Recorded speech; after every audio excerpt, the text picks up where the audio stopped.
In the somber village of Eldergrove, whispers of mystical occurrences lingered like tendrils of fog clutching at the moss-covered cobblestones.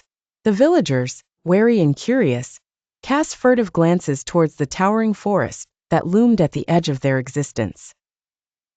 A hush had fallen over Eldergrove when a young girl, Elara, returned after being lost in the depths of the forest for a fortnight. Clad in tattered garments, and with an otherworldly gleam in her eyes, Elara was both a familiar face and an enigmatic figure to the townsfolk. Her return was shrouded in mystery, for she remembered naught of her experiences, except for vague visions of shimmering shadows and melodic whispers in the dark. As whispers grew into tales, Elara became the focal point of intrigue and speculation.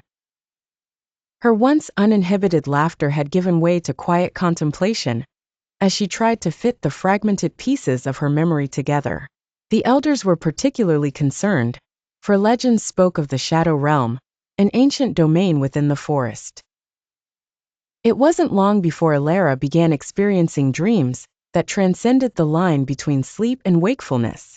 She saw visions of the Shadow Realm, towering trees bathed in luminescent light, rivers that ran backwards, and creatures that flickered like fireflies.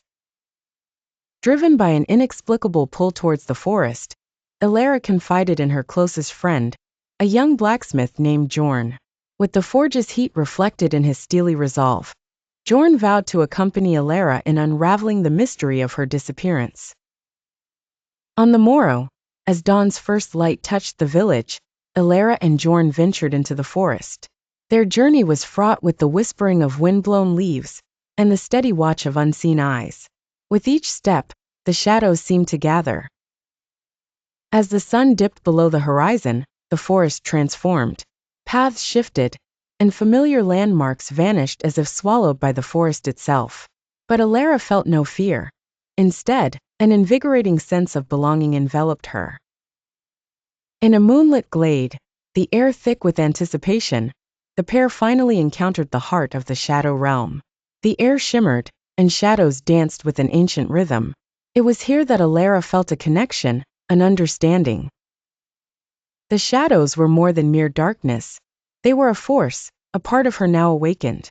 And so, under the watchful eyes of the forest, Elara embraced her destiny. With Jorn at her side, she vowed to bridge the world of shadows and mortals. To bring balance where there once was chaos. The shadows had returned, and with them, hope whispered once again through the village of Eldergrove.